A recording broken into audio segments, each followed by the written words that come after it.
அச்சமென்பதில்லையே, இச்சகத்து உள்ளுரெல்லாம் எதிர்த்து நின்று போதினும் அச்சமில்லை அச்சமில்லை అచ్చమెన్బదిల్లయే.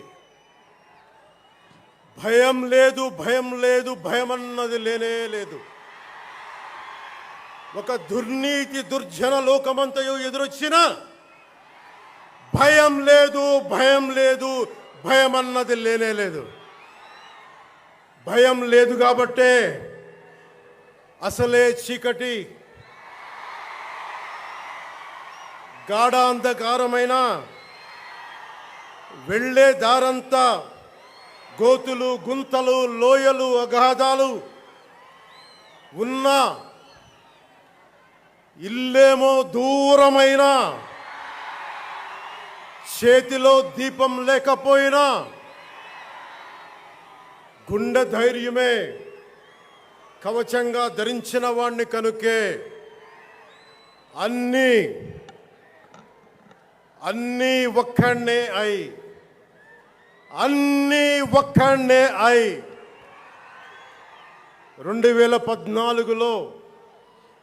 2014లో జనసేన పార్టీని స్థాపించాం. భావ తీవ్రత ఉంది గనుకే 2018లో పోరాట యాత్ర చేశాం. ఓటమి భయం లేదు కాబట్టే 2019లో పోటీ చేశాం. ఓడినా అడుగు ముందుకే వేశాం. మనం నిలబడ్డాం, పార్టీని నిలబెట్టాం. మనం నిలదొక్కుకున్నాం.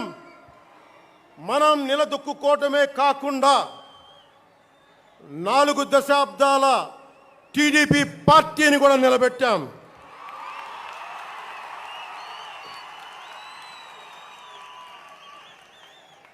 మనం ఓడినప్పుడు 2019లో మీసాలు మెలేశారు, జబ్బలు చరిచారు, తొడలు కొట్టారు,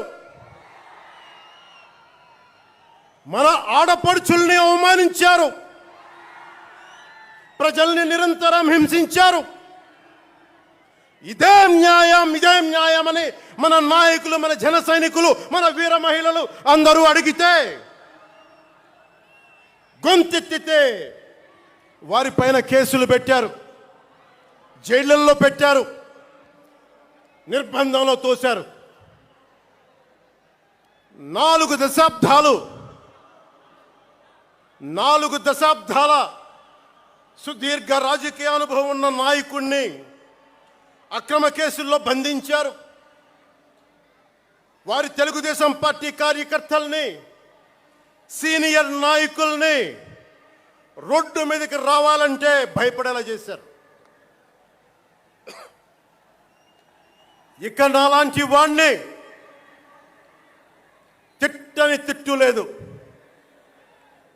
పాల్ చేయని అవమానం లేదు, చేయని కుట్ర లేదు, వేయని కుతంత్రం లేదు. ఈ ఎన్నికల్లో అసెంబ్లీ గేటును కూడా తాకలేవు అని మనల్ని ఛాలెంజ్ చేసి సరిచిన ఆ తొడల్ని బద్దలు కొట్టాం. ఏం చేశాం? బద్దలు కొట్టాం.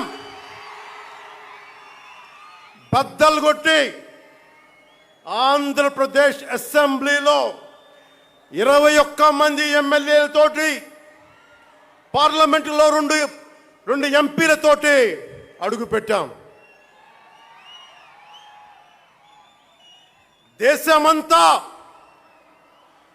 దేశమంతా తల తిప్పి తిరిగి చూసేలా 100% స్ట్రైక్ రేట్తో ఘన విజయం సాధించాం. ఎన్డీఏ కూటమి ప్రభుత్వాన్ని నిలబెట్టాం. ఈరోజు జయకేతనం ఎగరేస్తున్నాం. జై జనసేన, జై జనసేన, జై జై జనసేన, జై.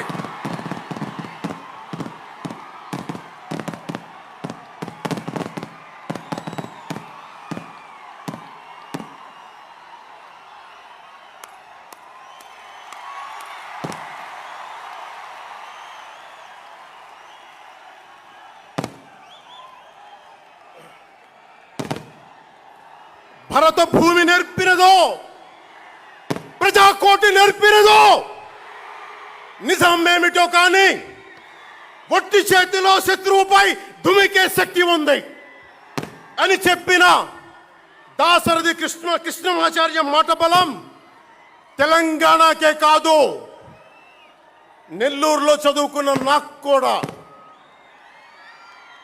అందుకేనేమో అలా మన జనసేన జన్మస్థలం తెలంగాణ అయ్యింది, కర్మస్థలం ఆంధ్ర అయ్యింది. రుద్ర వీణ వాయిస్తా, అగ్ని ధారలు కురిపిస్తా, తిరుగుబాటు జెండా పట్టిస్తా, దుష్ట పాలన నుండి విముక్తి కలిగిస్తా అన్న కృష్ణమాచార్య మాటలు మాకే కాదు, మబ్బుల్లో పరిగెత్తే పిడుగులు, వేట కోసం బయటకొచ్చిన కొదమ సింహాలు వారికి కూడా ఊతమిచ్చినాయి.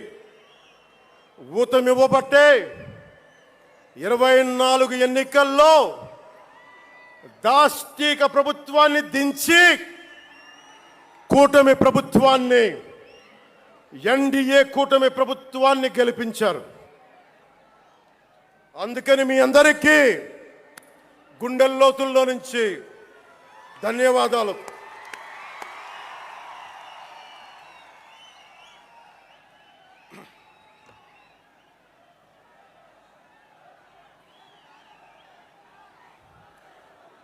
మూగబోయిన కోటి తమ్ముల గళాల పాట పలికించి కదిలి జవమ్మ కూర్చి నా కళానికి బలమిచ్చి నడిపినట్టి నా తెలంగాణ కోటి రతనాల వీణ, నా తెలంగాణ కోటి రతనాల వీణ. అలాంటి కోటి దివిటీల క్రాంతి జ్యోతి తెలంగాణకు ఆ రోజున కరెంట్ షాక్ తగిలి చనిపోబోయిన నాకు కొండగట్టు ఆంజనేయుడి దయ, తెలంగాణ అన్నదమ్ముల దీవెన, నన్ను ప్రేమించే ప్రజలందరి దీవెన నాకు పునర్జన్మనిచ్చింది తెలంగాణ భూమి. అలాంటి తెలంగాణ నేల తల్లికి నా వందనాలు, హృదయపూర్వక వందనాలు. బండెన్క బండి గట్టి 16 బండ్లు గట్టి ఏ బండిలో పోతావు కొడక నైజాం సర్కార్ రోడా అని కాలిక గజ్జగట్టి, చేత కర్ర బట్టి కాలిక గజ్జ కట్టి ఆటనే పాటనే ఆయుధంగా మలిచిన వాడు, యువత గుండెల్లో పోరాట స్ఫూర్తిని నింపిన వాడు, నేను కనిపిస్తే ఎలా ఉన్నావురా తమ్మి అని ఆప్యాయంగా పలకించే మన మధ్య లేని నా అన్న, నా గద్దరన్న, నేల నుంచి వచ్చిన నా తెలంగాణ జన సైనికులకి, జనసేన నాయకులకి, వీర మహిళలకు నా హృదయపూర్వక శుభాకాంక్షలు. మా ఆడపడుచులు, మా వీర మహిళలు, మీ పోరాట స్ఫూర్తిని నేను మర్చిపోలేను. మీరు నా దృష్టిలో, ప్రజల దృష్టిలో, అందరి దృష్టిలో మీరు రాణి రుద్రమ్మలు, వీరనారి గున్నమ్మలు, మా జనసేన వీర మహిళలు, మా జనసేన ఆడపడుచులు, అందరి క్షేమం కాంక్షించే సూర్యదేవుని లేలేత కిరణాలు. తేడా వస్తే కాల్చి కథం చేసే లేజర్ బీములు మా జనసేన వీర మహిళలు. అలాంటి మీకు, మా ఆడపడుచులకి, మా వీర మహిళలకి నేను మీకు రుణపడి ఉంటాను. ఈ రోజున కొణతాల గారు చెప్పినట్టుగా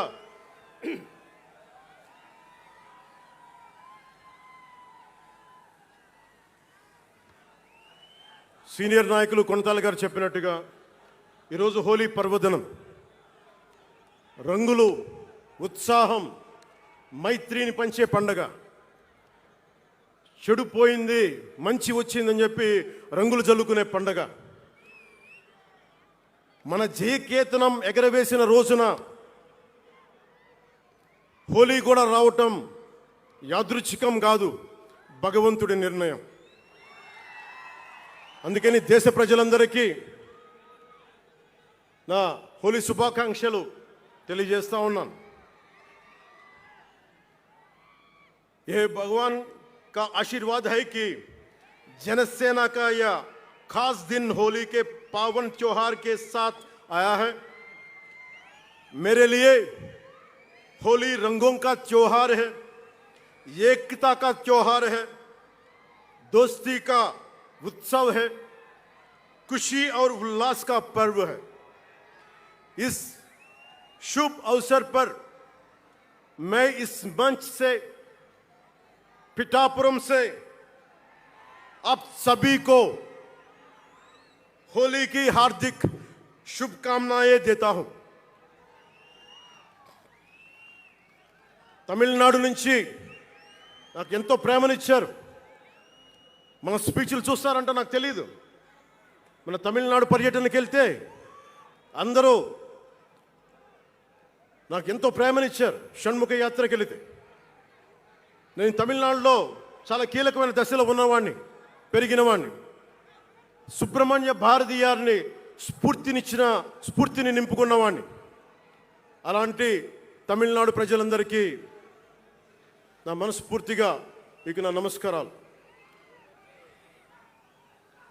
రమణ మహర్షి ఉళ్ళిట్ట ఎన్నట్లు సిద్ధర్గల్ వాళింద సిద్ధపేట్ల సిద్ధర్ భూమి ఉలహ పుదుమరియం తిరుక్కురళవై உலகுக்கு தந்த ஞான பூமி அச்சமில்லை அச்சமில்லை என முழுங்கிய மகாகவி பாரதியார் வீரபூமி உலகத்தை ரட்சிக்கும் கந்தசஷ்டி கவசம் எனும் அருண்கோடை தந்த ஆன்மீக பூமியாம் தமிழகத்தை சேர்ந்த என் அன்பு உள்ளங்களுக்கு எனது அன்பு நிறைந்த வணக்கங்கள். మన మహారాష్ట్రకి వెళితే నాకు మహారాష్ట్రలో అభిమానులు ఉంటారు. అది కూడా రాజకీయ పరంగా ఉంటారు, సినిమాల పరంగా కాకుండా అని నాకు తెలియలే. ఎంతో ప్రేమనిచ్చారు. గౌరవ మహారాష్ట్ర ముఖ్యమంత్రి దేవేంద్ర ఫడ్నవీస్ గారు నన్ను రమ్మని 19 నుంచి అడుగుతా ఉన్నారు. అప్పుడు కుదరలా, 24లో కుదరలేదు, 19లో కుదరలేదు, 14లో కుదరలేదు. మొన్న హర్యానాలో మీరు రావాలి ఖచ్చితంగా అని చెప్పి ప్రత్యేకించి నన్ను పిలిపించారు. నేను ఎన్డీఏ కూటమి కోసం ప్రచారం చేశాను, భారతీయ జనతా పార్టీ కోసం. వెళ్ళిన అన్ని సీట్లు దాదాపు 95% మనం గెలిచాం, ఒక్క సీటు తప్ప. మీకు తెలుసు, నాకు మరాఠీ నేల, మహారాష్ట్ర నేల, ఛత్రపతి శివాజీ మహారాజ్ నేల, ఛత్రపతి సంభాజీ మహారాజ్ నేల. అలాంటి నేలకి ఇక్కడ మనకి ఉన్నారా మీరు? ఓకే. ఇక్కడ మన స్వామీజీ పేరేంటి? ఇక్కడ మన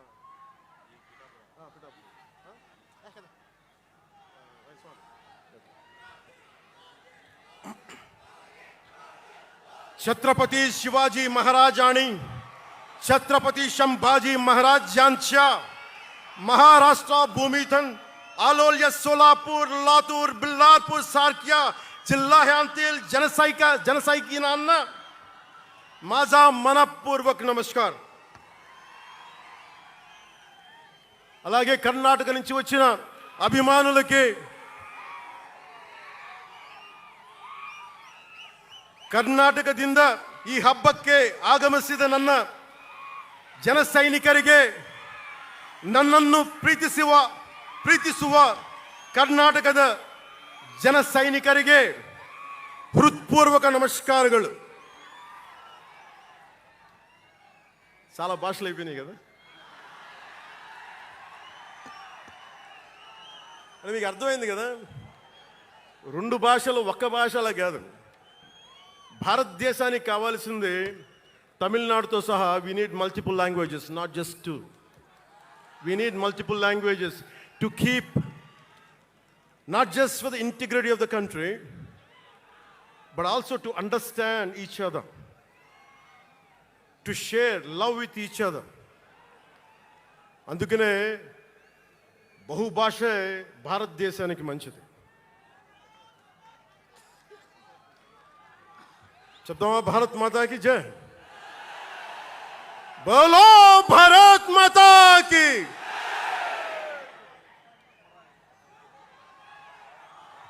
అలాగే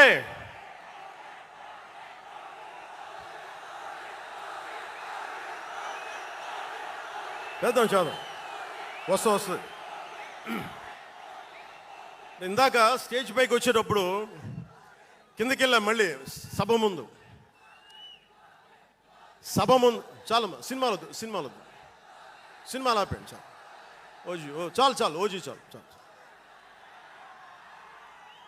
అంటే మీ అందరికీ నేను సినిమాలు ఎందుకు వద్దని చెప్తానంటే, సినిమాలు తక్కువ చేయడం నా ఉద్దేశం కాదు. మీరు ఓజీ సినిమాకి వెళ్ళి జనసేన జిందాబాద్ అని ఎలా అనకూడదు, ఇక్కడికి వచ్చి సినిమా ఎందుకు అనకూడదంటే, ప్రాణాలు తెగించినారు ఇక్కడ వాళ్ళందరూ, ఇక్కడ జన సైనికులు. ఎందుకు సినిమా మాట్లాడకూడదు అంటే, 450 మంది పైచీలకు జన సైనికులు సినిమాలను కాదు సిద్ధాంతాలు నమ్మి చనిపోయారు. వారి గౌరవం కోసం.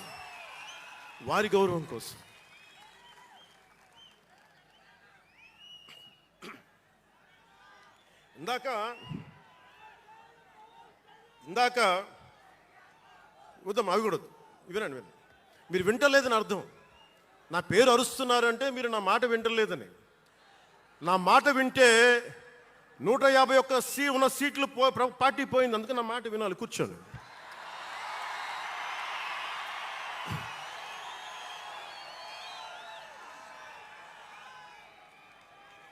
ముందుగా నేను 11 సంవత్సరాల క్రితం పార్టీ పెట్టినప్పుడు, ఈరోజు మీకు డేటాలు చెప్పను, ఎన్డీఏ ప్రభుత్వం గురించి వీటిని చెప్పను.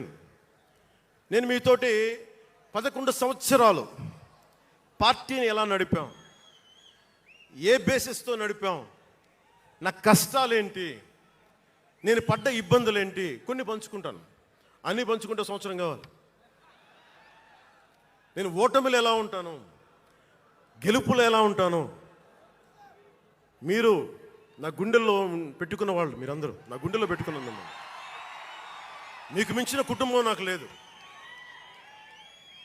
అలాంటి నేను 2014లో ఒక్కడనే కూర్చొని జ్వలిస్తూ మదించిపోతూ, మన ఆలోచనతో మధిస్తూ, ఎలా చెప్పాలి, పెద్ద రాజకీయాల మీద నా చాలామంది కసరత్తులు చేసిన వాడిని కాదు. 2009లో అప్పుడు రాజకీయ ప్రస్థానం తప్ప. 2003లో నేను మా నాన్నకి చెప్పాను ఫస్ట్. ఈరోజు మా నాన్నగారు లేరు, స్వర్గస్థులయ్యారు. మా నాన్నకి మా అమ్మకి 2003లో చెప్పారు, అమ్మ నేను ఒకరోజు పాలిటిక్స్కి వెళ్తాను. మా నాన్నకి నచ్చల మాట. శుభ్రమైన కెరీర్ పెట్టుకొని పిచ్చేంట్రో నీగా నేను కానీ నేను చెప్పలేకపోయినా ఆ రోజున. నేను సినిమాలని దృష్టిలో పెట్టుకొని ఎదగలేదు, సమాజాన్ని దేశాన్ని దృష్టిలో పెట్టుకొని ఎదిగాను. సినిమా నాకు ఉపకరణం అయింది కానీ సినిమా నా జీవితం కాలం. చెప్పలేకపోయినా ఆ రోజున. నన్ను చాలామంది, మీరు అందరికీ నాకు గద్దరన్న ఎలా పరిచయం అనుకుంటున్నారు మీరు? రాజకీయాల ద్వారా కాదు. గద్దరన్న ఖుషీ సినిమా చూసి మా అన్నయ్య గారిని పట్టుకొని మా అన్నయ్య గారి దగ్గరికి వచ్చి, మా పెద్దన్నయ్య గారి దగ్గరికి వచ్చి, మీ తమ్ముడిని కలవాల్సిందే నేను. మా అన్నయ్య ఫోన్ చేశాను, అని నేను గద్దర్ గారు కలుస్తారంటాను. నాకు గద్దర్ గారు అంటే ఇష్టం చిన్నప్పటి నుంచి, మా నాగబాబు గారి దయ వల్ల. సరే కలిస్తే ఆయన ఎంత క్షుణ్ణంగా ఆయన పరిస్థితి చెప్పాడంటే, అరే నువ్వు దేశం కోసం సమాజం కోసం ఆలోచించేవాడివి. నీ ఏ మేరా జహా అనే పాటలో నువ్వు భరతమాతని సంఖ్యలలో బంధించి పెట్టావు కదా, నీ భావం నాకు అర్థమైందిరా అన్నాడు. నువ్వంటే నాకు ఇష్టం రా తమ్మి అని చెప్పి ఆ రోజు నుంచి మాకు స్నేహం. అది నాకు అన్న తమ్ముడ బంధమైందని ఆయన చనిపోయేలోపు. అలాగే 2006లో నేను విపరీతంగా ఒక పిహెచ్డి కోసం ఒక స్కాలర్ ఎలా చదువుతాడో పుస్తకాల మధ్యలో సినిమాలు చేశాను. అందుకే నా సినిమాలు మీకు నచ్చి ఉండకపోవచ్చు ఆ రోజున. కానీ నా జ్వలనాన్ని ఎక్కడో ఢిల్లీలో కూర్చొని ఒక్కళ్ళు, ఢిల్లీ యూనివర్సిటీలో పనిచేసే ఒక ప్రొఫెసర్, ప్రకాశం జిల్లాకు చెందిన వ్యక్తి, నాకు తెలియదు ఆయన ప్రకాశం జిల్లా వ్యక్తి. నా రోజున ఆయన వచ్చి మిమ్మల్ని కలవాలని చెప్పి ఒక నెల రోజులు నా వెంట పడితే ఆయన కలిశారు. ఆయన వచ్చి నన్ను ఒకే ఒక మాట అడిగారు 2006లో, మీరు రాజకీయాల్లోకి వస్తారా? బహుజన సిద్ధాంతం మేము ముందుకెళ్తాం. చాలామంది అడిగి నన్ను పంపించారు, మీరు సంసిద్ధం అంటే నేను మాట్లాడతాను, నేను కదుపుతానంటే. ఆ రోజున నాకు ఇంకా మెచ్యూరిటీ లేదు. ఒక కుటుంబాన్ని నడపడానికే చాలా శ్రమ పడాలి. ఒక కుటుంబాన్ని ఏకతాటిపైన తీసుకురావాలంటే నేను కష్టపడాలి. ఒక సినిమా చేయాలంటే నేను ఇంత కష్టపడాలి. ఇన్ని కోట్ల మందికి సంబంధించిన జీవితాన్ని ఒక భావంతో కట్టిపడేయాలంటే నాకు ఇంకా అంత మెచ్యూరిటీ లేదు. మెచ్యూరిటీ వచ్చిన రోజున మీకు తెలియజేస్తానని చెప్పాను. ఆ వ్యక్తి అప్పటి నుంచి ఇప్పటిదాకా అరుదుగా అప్పుడప్పుడు కలుస్తూ ఉంటాను. ఈ రోజున హైదరాబాద్ సెంట్రల్ యూనివర్సిటీ ప్రొఫెసర్, మీలో కొంతమందికి తెలిసి ఉండొచ్చు, ప్రొఫెసర్ శ్రీపతి రాముడు గారికి మనస్ఫూర్తిగా నా ధన్యవాదాలు తెలియజేస్తున్న. వారిని వేదికపైకి రమ్మని మనస్ఫూర్తిగా కోరుకుంటా ఉన్నాను.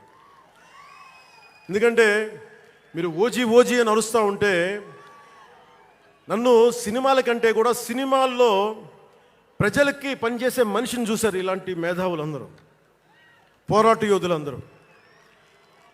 సో నాకు ఎప్పుడు కూడా ఆయన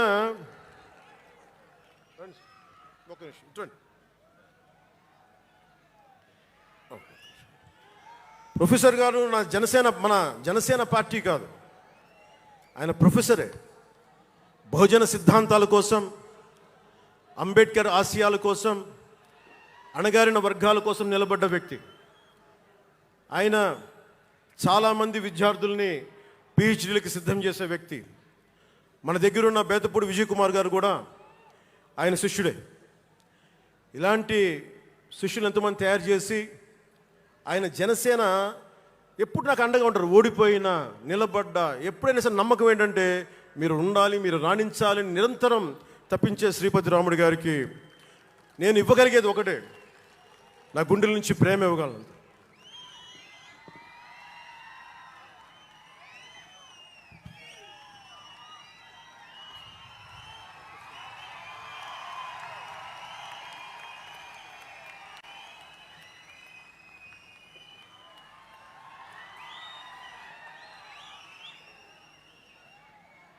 అంటే కృతజ్ఞత అనేది ఎంత అవసరం, గుర్తింపు ఎంత అవసరం అంటే, మనం ఏదో అయినప్పుడు కాదు, ఏవి అవ్వనప్పుడు మనం వెంట నిలబడాల్సింది. నేను థ్యాంకింగ్ నోట్స్ చెప్దాం అనుకున్నా. ఎవరికి చెప్పాలి? ముందుగా ఈ సభా వేదిక కోసం పారిశుద్ధ్య సిబ్బందికి, నా గుండెల్లో పెట్టుకొని గౌరవించే నా పారిశుద్ధ్య సిబ్బందికి ముందుగా మీ అందరికీ నా హృదయపూర్వక నమస్కారాలు, హృదయపూర్వక ధన్యవాదాలు. యాక్చువల్గా నేను అనుకుంది ముందుగా పారిశుద్ధ కార్మికులకి సన్మానం చేసి స్పీచ్ మొదలు పెడదామని. ఎక్కువ మంది ఉండటం వల్ల మన సమయం సరిపోదు కాబట్టి రేపొద్దున మన సీనియర్ నాయకులందరినీ, సోదరులు నాగబాబు గారిని, ఎమ్మెల్సీ వారిని గౌరవించి చేయవలసిందిగా నేను కోరుకుంటున్నాను. అలాగే దారి పొడవున శుభాకాంక్షలు తెలియజేసిన హోర్డింగ్స్ ద్వారా నా సోదరులు సోదరిమణులందరికీ, ప్రతి ఒక్కరికి, నాయకులందరికీ నా ధన్యవాదాలు. డిప్యూటీ సీఎం పేషి అధికారులందరికీ కూడా నా ధన్యవాదాలు. నా సెక్యూరిటీ సిబ్బందికి కూడా నా ధన్యవాదాలు. ఈ ఆవిర్భావ దినోత్సవానికి ముందుండి నడిపించిన గౌరవ సివిల్ సప్లైస్ మంత్రి, Janasena political affairs committee chairman, నన్ను కాలానికి నా పరీక్షలు పెట్టి కానీ ఒకసారి నిర్ణయం తీసుకున్న తర్వాత ఓడిపోయినా కానీ వెన్నంటే నిలబడ్డ నా సోదరుడు పిఎస్సి చైర్మన్, గౌరవ సివిల్ సప్లైస్ మంత్రి శ్రీ నాదెండ్ల మనోహర్ గారికి నా హృదయపూర్వక ధన్యవాదాలు.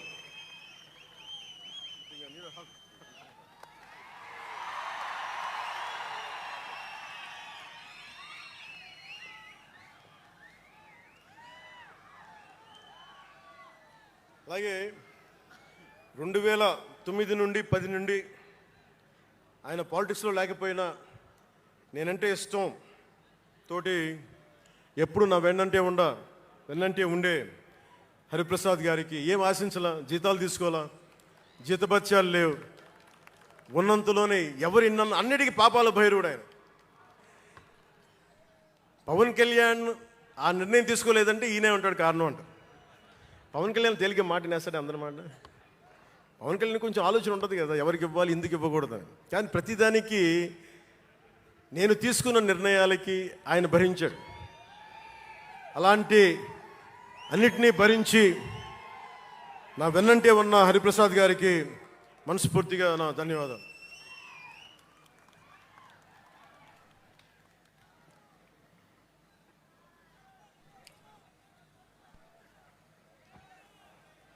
అలాగే అన్ని కమిటీల సభ్యులందరికీ పేరు పేరున, కేకే గారికి, తెగించే గుణమున్న పంచకర్ల సందీప్కి, పోరాటం చేసిన నాయకులందరికీ నా ప్రత్యేక ధన్యవాదాలు. సోషల్ మీడియా సిబ్బందికి, స్టేజ్ కల్చరల్ ఆర్టిస్టులందరికీ, ఫుడ్ సప్లైర్స్ అందరికీ, దాతలకి, డాక్టర్స్ టీమ్కి, ప్రతి ఒక్కరికి నా హృదయపూర్వక నమస్కారాలు. ఇందాక ఆ పైన హెలికాప్టర్లో వస్తుంటే చాలామంది ఫోటోగ్రాఫ్స్ కనిపించినాయి. ముఖ్యంగా తెలుగు సినిమా హీరోలు, సూపర్ స్టార్స్ ఫొటోస్, ప్రభాస్ గారిది, మహేష్ బాబు గారిది, జూనియర్ ఎన్టీఆర్ గారిది, అల్లు అర్జున్ గారిది, సాయి ధరమ్ తేజ్ గారి, నందమూరి అభిమానులు, మెగాస్టార్ చిరంజీవి గారి అభిమానులకి, మెగాస్టార్ తనయులు, గేమ్ చేంజర్ రామ్ చరణ్ గారి అభిమానులు, తెలుగు హీరోయిన్లు, ప్రతి నటుల అందరి హీరోల అభిమానులు, మీ అందరికీ కూడా నా ప్రత్యేక నమస్కారాలు, ధన్యవాదాలు. అలాగే పవన్ కళ్యాణ్ అభిమానులకు కూడా నా హృదయపూర్వక నమస్కారం.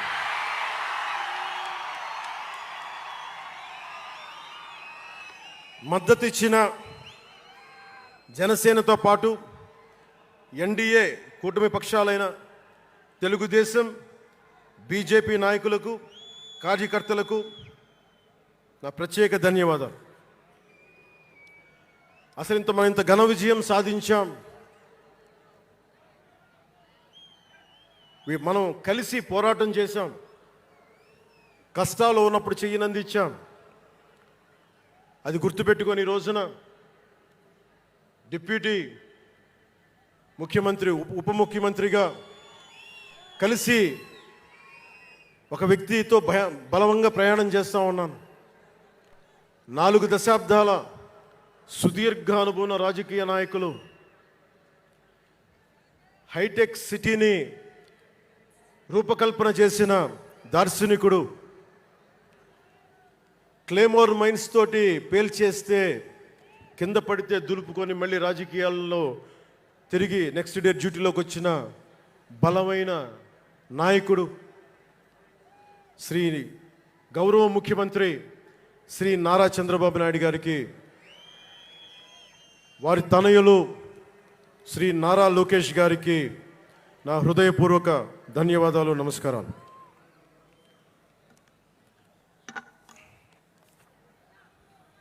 ఒకసారి నా నోటి నుంచి 11 సంవత్సరాలు నలిగాం కదా, మన ఎంపీలు మన పేర్లు నా నోటి గుండా చెప్పాలి మీ అందరికీ అని చెప్పడానికి. నాదెండ్ల మనోహర్ గారికి, కందుల దుర్గేష్ గారికి, ఎంపీలు తంగెళ్ళ ఉదయ్ శ్రీనివాస్ గారికి, వల్లభనేని బాలశౌరి గారికి, కొణిదెల నాగబాబు గారికి, హరిప్రసాద్ గారికి, నిమ్మక జయకృష్ణ గారికి, లోకం మాధవ్ గారికి, కొనతాల రామకృష్ణ గారికి, పంచకల్ల రమేష్ బాబు గారికి, సుందరపు విజయ్ కుమార్ గారికి, చనిపోయిన వంశీకృష్ణ యాదవ్ గారికి, పంతం నానాజీ గారికి, బత్తుల బలరామకృష్ణ గారికి, శ్రీ దేవివర ప్రసాద్ గారికి, గిడ్డి సత్యనారాయణ గారికి, పులపర్తి ఆంజనేయులు గారికి, బొమ్మిడి నాయకర్ గారికి, బోలిశెట్టి శ్రీనివాస్ గారికి, పొత్సమాత ధర్మరాజు గారికి, చిర్రి బాలరాజు గారికి, మండలి బుద్ధప్రసాద్ గారికి, ఆర్ శ్రీధర్ గారికి, ఆరణి శ్రీనివాసులు గారికి, 2000 పవన్ కళ్యాణ్ మర్చిపోయా, నేను మర్చిపోయినా మీరు మర్చిపోయిన ఎవరు కదా.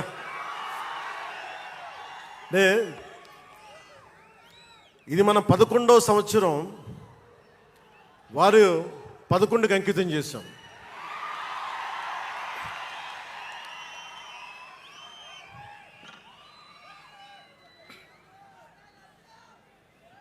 Love you two.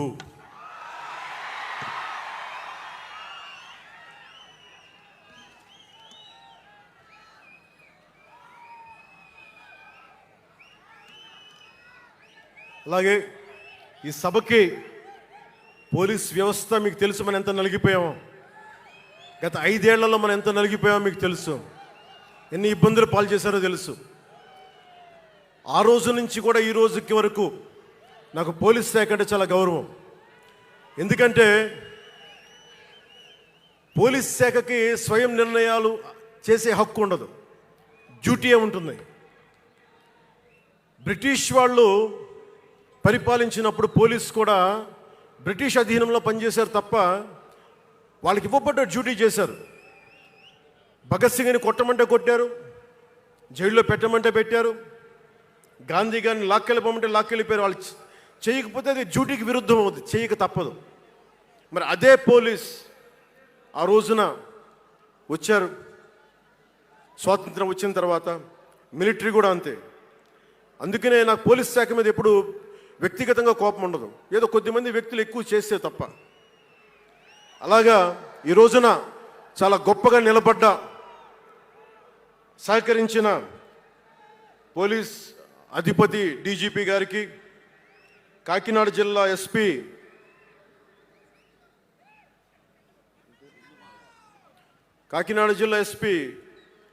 బిందు మాధవ్ గారికి, కలెక్టర్ శ్రీ షణ్మోహన్ గారికి, రెవెన్యూ అధికారులకు, ఇతర పోలీస్ అధికారులకు, మున్సిపల్ అధికారులకు, బందోబస్తు డ్యూటీకి వచ్చి అన్ని జిల్లాల నుంచి వచ్చిన నలిగిపోయి ఎండలో ఉన్న నా కానిస్టేబుల్ సోదరులకు, ప్రతి ఒక్కరికి పేరు పేరున నా హృదయపూర్వక ధన్యవాదాలు, హృదయపూర్వక కృతజ్ఞతలు.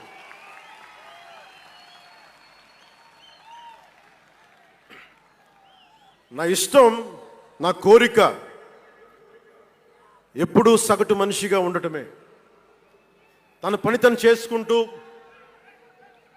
ఉండటం, ఎవరి జోలికి వెళ్లకుండా ఉండటం, బతికేయడం, తన కుటుంబం వరకు జీవితాన్ని కుదించడం సగటు మధ్యతరగతి మనిషిగా బతకాలనేది నా కోరిక చిన్నప్పటి నుంచి. మా నాన్న కోరిక ఏంటంటే, నేను ఇంటర్ చదువుతున్నప్పుడు, అరే నేను డిగ్రీ చదవలేకపోయి, నువ్వు డిగ్రీ చదివి కనీసం నువ్వు ఎస్ఐగా సెలెక్ట్ అయితే నువ్వు కనీసం డిఎస్పి కంటే కొంచెం పై ర్యాంక్లో నువ్వు రిటైర్ అవుతారు అని చెప్పాడు మా నాన్న. దురదృష్టవశాత్తు నేను డిగ్రీ చేయలేకపోయా. కానీ నేను అంటే నాకు అంతకుమించి కోరికలు లేవు, అది చెప్పడానికి నా ఉద్దేశం. చాలా చిన్న జీవితాలు మాయి. మా అన్నయ్య గారు ఏదో పొరపాటు యాక్టర్ అయిపోయి తప్ప నాకు రావాలి నేను ఎప్పుడు అనుకోలే. అదే నెల్లూరులో, అదే ఫతేఖాన్పేటలో చిన్న ఇంట్లో ఇంకొక మామిడి మొక్క ఉంటే బాగుంటుంది అనుకున్న కోరిక తప్ప కోట్లు సంపాదించాలి, పేరు రావాలని ఎప్పుడు ఆశించాల. సో నన్ను ఎలా పెంచారు మా ఇంట్లో అంటే మీరు ఆశ్చర్యపోతారు. మొన్న నా friend Anand Sai TTD board సభ్యుడిగా నియమితులయ్యారు. అతను చెప్తా ఉన్నాను నాకు ఈ మధ్యన, నన్ను ఎలా పెంచారంటే మా ఇంట్లో అతని ఆనంద్ సాయి మాటల్లో, చిన్న తంబి అని తమిళ సినిమా ఉంటుంది, మన తెలుగులో చంటి అని సినిమా తీశారు. చిన్న తంబి కదా ఆనంద్, అవునా? అందులో హీరోయిన్ని ఎలా పెంచుతారు ఇంట్లో నుంచి బయటికి వెళ్ళకుండా, చంటిలో హీరోయిన్ మీనాని ఎలా పెంచారు ఇంట్లో నుంచి బయటికి వెళ్ళకుండా, మా ఇంట్లో నన్ను అలా పెంచారు. వీడి బయటికి వెళ్తే ఏమైపోతాడో, సున్నితమైన వ్యక్తి, వీడికి ఆస్తమా ఉంది, వీడికి ఇలాంటి పరిస్థితుల్లో నన్ను ఇంట్లో నుంచి కదలనివ్వకుండా, ఎక్కడికి వెళ్ళనివ్వకుండా, ఎక్కడికన్నా బయటికి వెళ్తే పంపించారు. ఒకరోజు చెన్నైలో నేను అన్నానగర్లో కంప్యూటర్ ప్రోగ్రామింగ్ కోర్స్ చేసేవాడిని ఒక సంవత్సరం పాటు. ఆ ప్రోగ్రామ్ ఫైనల్ చేసే పరిస్థితుల్లో టైం 10:30 అయింది, 10:30 రాత్రి. ఇంటికి వెళ్ళడం గంట లేట్ అయింది. అంటే మనం సాయంత్రం 6 గంటలకల్లా వెళ్ళిపోవాలి. ఆ రోజు 10:30కి వెళ్తే చెప్పా పెట్టకుండా, అంటే మన కొంచెం లేట్ అయింది ఎగ్జామ్స్ వల్ల. ఇంటికి వెళ్ళేటప్పటికి ఎలా ఉంది అంటే, ఇంట్లో ఆడపిల్ల వెళ్ళిపోతే ఇల్లు ఎలా ఉంటుందో, 10:30కి నేను ఇంటికి వెళ్తే మా అన్నయ్య షూటింగ్ నుంచి క్యాన్సిల్ చేసుకుని వచ్చేస్తా ఉన్నారు. మా వదిన ఇంట్లో హాల్లో ఉంది, మా నాగబాబు వీధి బయట తిరుగుతూ ఉన్నాడు. మొత్తం అందరూ ఏమైపోయాడు, ఎక్కడికి ఏమైపోయాడని. నేను ఎగ్జామ్ రాసి వస్తున్నాను, బస్సులు దొరకలేదు నాకు, 2 బస్సులు మారి రావాలని చెప్పాను. నాకు కార్లు లేవు ఆ టైంలో. అంటే అలాంటి నన్ను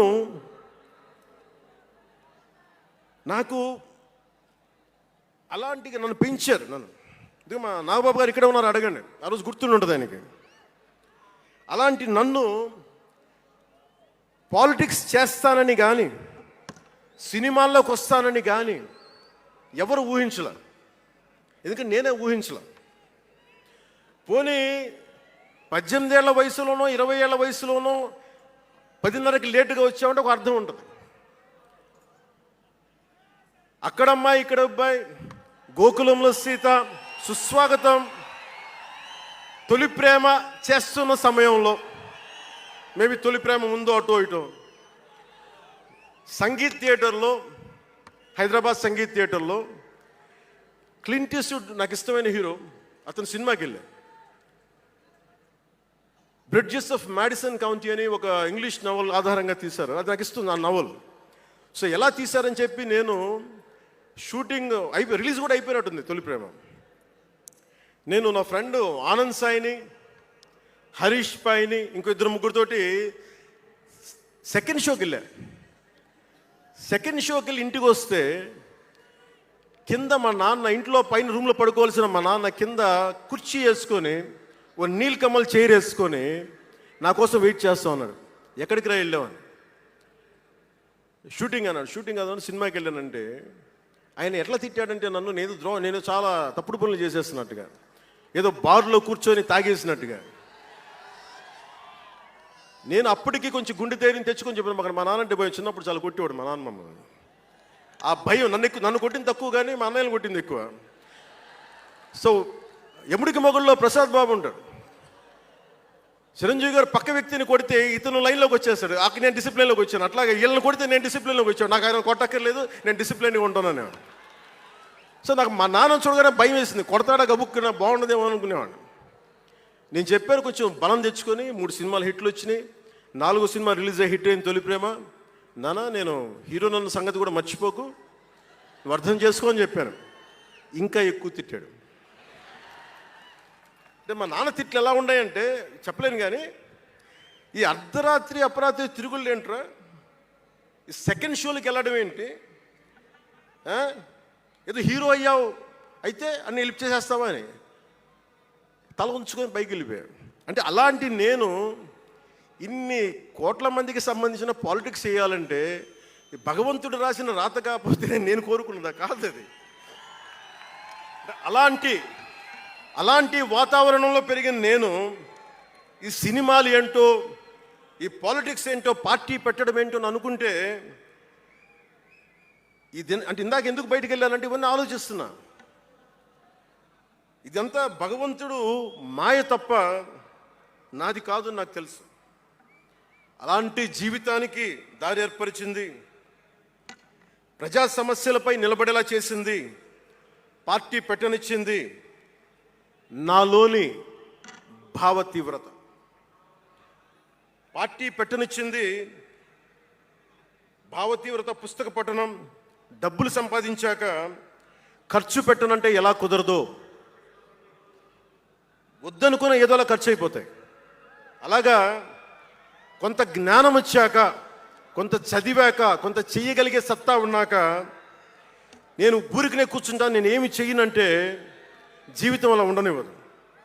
అలాంటి నన్ను ఏదో సాటర్డే సండే షూటింగ్ ప్రాక్టీస్కి వెళ్ళి మెడ్రాస్ రైఫిల్ క్లబ్లో, మార్నింగ్ లయలో కాలేజీలో జాగింగ్ చేసుకొని, ఇంటికి వచ్చి పుస్తకాలు చదువుకొని, మా వదినకి ఏదైనా అవసరమైతే పనులు చేసి పెట్టి, ఇలాంటి నేను సగటు మనిషి, మధ్యతరగతి మనిషి, అంతకుమించి వేరే పట్ల. పనగల్ పార్క్ వెళ్ళి కూరగాయలు తీసుకురావడం, వంకాయ ఎంత, తక్కాలి ఎంత, అంటే మన ఉల్లిపాయలు వంకాయలు ఎంత అని ఇట్లాంటివి తీసుకొచ్చేవాడిని. నెల్లూరులో పెద్ద బజారు వచ్చి, మన పెద్ద బజారు చిన్న బజారుకి వెళ్ళి ఇంటికి కావాల్సిన సామాన్లు తీసుకొచ్చేవాడిని. నాకు అంతకుమించి జీవితాన్ని కోరుకోలేదు నేను. అలాంటిది నేను యాక్టర్ అయ్యాను, ఈరోజున పొలిటికల్ లీడర్ అయ్యాను, దేశమంతా గుర్తించే అయ్యానంటే ఇది ఏది కూడా నేను కోరుకుంది కాదు, నాకు ఇవ్వబడింది. అందుకే నేను కర్మే చేస్తాను, నేను ఫలితం ఆశించను.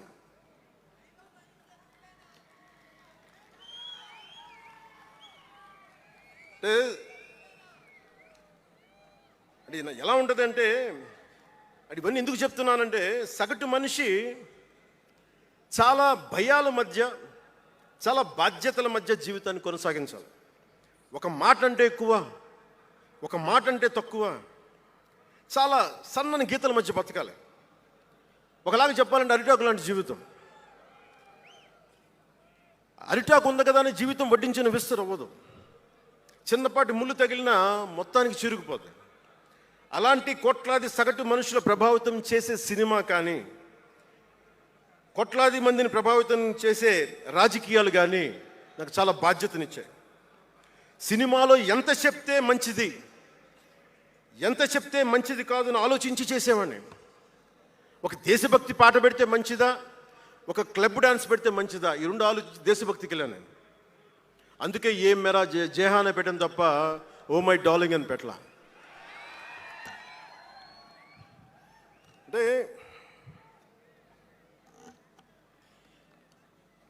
ఎందుకు నేను ఆలోచిస్తానంటే, మనిషి మనెవరం శాశ్వతం కాదు, మాట అది మంచి అయినా చెడైనా. అందుకే ఆలోచించే మాట్లాడతాను ఎప్పుడు. ఈ అన్న మాట ఒక తరం 2-3 తరాలు ఉండిపోతే పర్యవసానం ఏంటి, ఎనీ పబ్లిక్ పాలసీ, ఇవన్నీ ఆలోచించి నేను జనసేన కోసం ప్రతిపాదించిన 7 సిద్ధాంతాలు చాలా మదించి, శోధించి, తర్కించి మీ ముందు పెట్టింది. సంవత్సరం కాదు, 2 సంవత్సరాలు కాదు, నేను టీనేజర్గా ఉన్నప్పటి నుంచి నాకు నెల్లూరు డైకస్ రోడ్లో డాక్టర్ కరీముల్లా గారు నాకు ఆస్తమాకు వచ్చినప్పుడల్లా నాకు డెర్ఫ్లిన్ ఇంజెక్షన్ ఇచ్చేవాళ్ళు. ఆయన కోసం వెయిట్ చేస్తూ ఉంటే ఒక బోర్డు నన్ను ఆకర్షించేది, prevention is better than cure అని. కానీ ఎప్పుడు గుర్తుండిపోయింది నాకు.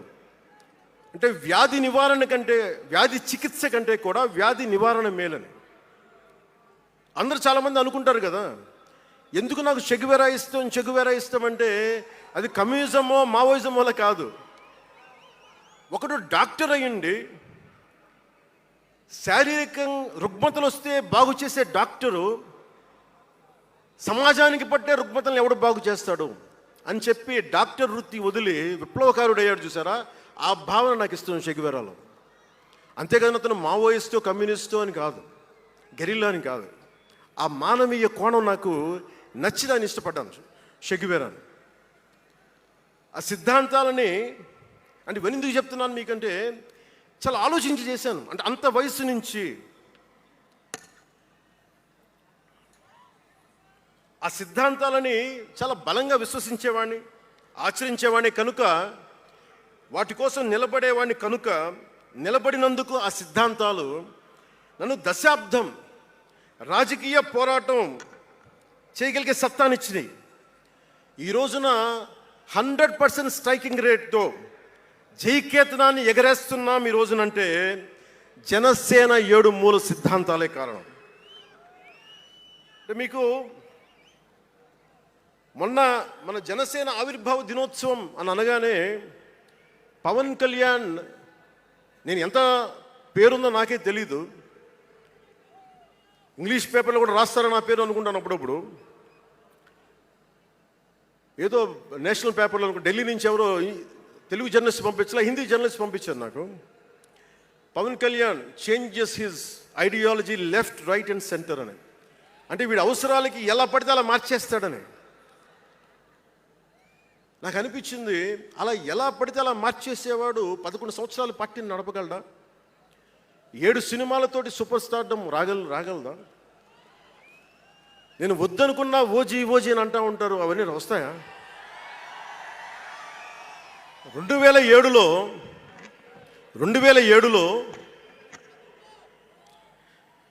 నేను కామన్మెన్ ప్రొటెక్షన్ ఫోర్స్ పెట్టినప్పుడు చాలామంది నాకు ఇష్టమైన నాయకులు, ప్రభావితం చేసిన నాయకులు, ఒకరితో ఒకరికి సంబంధం లేదు. ఒకళ్ళు నారాయణ గురు అయితే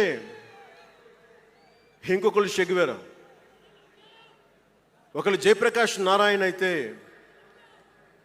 ఇంకొకళ్ళు లోకమాన్య బాలగంగాధర్ తిలక్, ఒకళ్ళు మదర్ తెరీసా అయితే ఇంకో వైపున భగత్ సింగ్. ఆ రోజు నన్ను అందరూ అన్నారు, నీకేంటి ఇంత పిచ్చి ఏంటి, నీకు కన్ఫ్యూజ్డ్ ఐడియాలజీ నీది అంటే నేను రోజు చెప్పలేకపోయాను అందరికీ.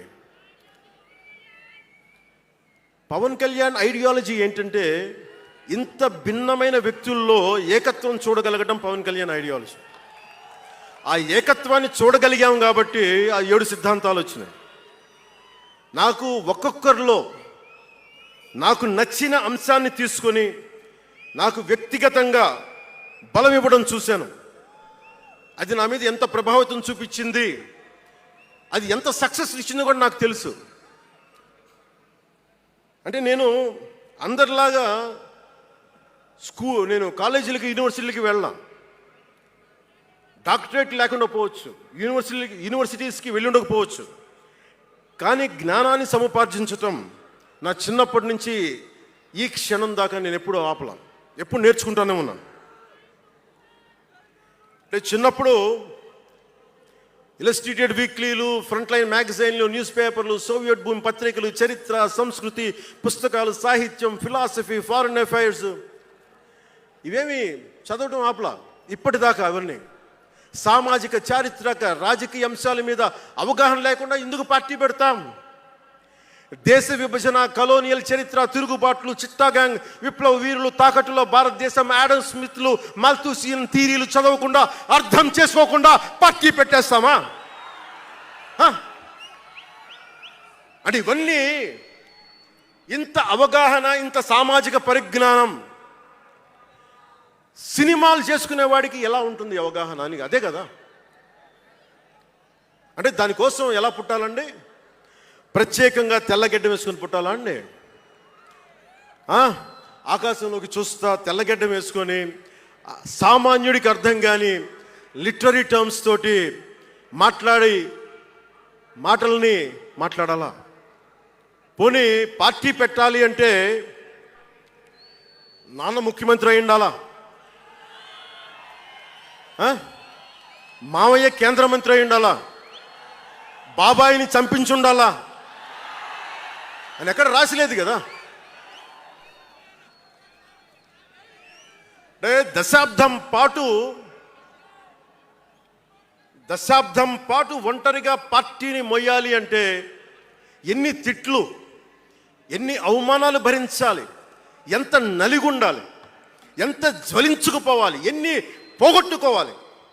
వ్యక్తిగత జీవితం నుంచి నా ఆరోగ్యం దాకా అన్నీ పోగొట్టుకుంటానే వచ్చాను. దానికి ఈ జయకేతనం నాకు ఆనందాన్ని ఇచ్చింది. ఎందుకు చెప్తున్నానంటే ఆరోగ్యం గురించి. నేను మార్షల్ ఆర్ట్స్ చేసేటప్పుడు 3 గ్రనైట్ రాళ్ళు గుండెల మీద పెట్టుకొని పగలగొట్టించుకునేవాడిని. 3 9 ఏళ్ల పిల్లలు, 8 ఏళ్ల పిల్లలు ముగ్గురిని ఒకళ్ళని ఇలా పట్టుకొని ఇంకొకటి భుజాల మీద కెక్కించుకొని గుడుంబ శంకర్లో మోసుకొచ్చినంత బలం ఉంది. చూడటానికి బక్కగానే ఉంటా, కానీ బలం అపారం ఉండేది. అలాంటి నేను ఈ రోజున నాకు రెండో కొడుకు నేను ఎత్తుకోలేను. పెద్ద కొడుకుని ఎలాగ ఎత్తుకోలేను అనుకోండి, అది వేరే విషయం. నా రెండో కొడుకుని చిన్నవాడు 6-7 సంవత్సరాలు, వాడిని ఎత్తుకోలేను నేను. అంత బలహీన పడిపోయాను. కానీ బలం తెచ్చుకుంటాం మీ అందరి ఆశీస్సులతోటి, బద్దలు కొడతాం మళ్ళీ. అంటే రాజకీయాల్లో ఉండాలంటే 2 పిచ్చి పవర్ హంగ్రీ ఉండాలి, లేదా బలమైన సైద్ధాంతిక బలమన్నా ఉండాలి. వ్యక్తిగా ఎదగాలి, పదవే ముఖ్యం, అధికారమే ముఖ్యం. దానికోసం గుండాల్ని వాడుకుంటాం, మర్డర్లు చేయిస్తాం, వేల కోట్లు దోచేస్తాం, కులాలని కెలికేస్తాం, రకరకాల విద్వేషాలు రెచ్చగొడతాం, తద్వారా లాభపడతాం అన్నది ఇంకో పద్ధతి. నేను అది కోడికత్తిని వాడుకుంటాం, నేను అలాంటివి ఎంచుకోలే. సైద్ధాంతిక రాజకీయాన్ని ఎంచుకున్నాను. నాకు ఊహ తెలిసినప్పటి నుంచి అలాగే బతికాను. అందుకే నేను సమాజం, సమతుల్యత, భావితరాల భవిష్యత్తు, దేశం అంతరంగిక భద్రత, దేశ భద్రత, శత్రు దేశాల దాడులు ఆలోచించి దశాబ్దన్నర నలిగి గుండె రగిలి అందరిలోనూ చైతన్యం రగిలించి ఈ రోజున జనసేన జయకేతనం ఎగరవేస్తున్నాం. ఇది జనసేన పద్ధతి. Registered party to recognised party. It took us a decade time, decade plus.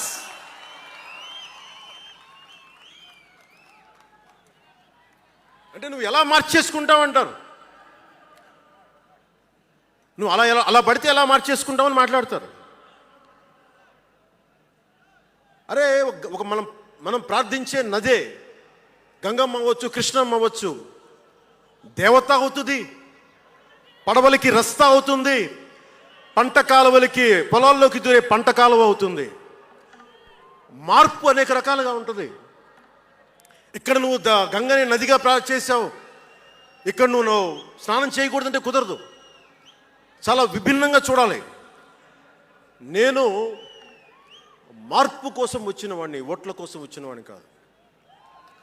అంటే ఇన్ని మాట్లాడే ఈ ఇంగ్లీష్ పేపర్ వాళ్ళకి I want to give you an example.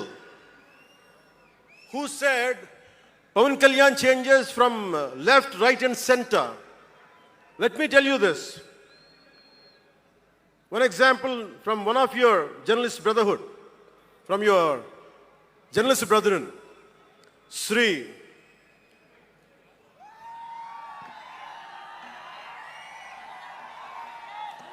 M.J. Akbar. He wrote a book called Riot After Riot. ఆ పుస్తకంలో entirety అంతా how BJP is wrong, how BJP is communal ani all the stories he picked up is all about anti-BJP. But in 2014, same Mr. M.J. Akbar has become MP for BJP. బీజేపీని తిట్టిన వ్యక్తే కాంగ్రెస్లో ఉండి బీజేపీకి వెళ్ళి మారగలిగినప్పుడు తప్పులేదు, కానీ నేను ఇన్ని రకాలుగా మాట్లాడి తప్పు అయిపోయింది అది. అంటే ఇది, let me tell you, I blended the best of everybody. I have tested it on myself personally and applied to the party. That's why we got 100% striking rate.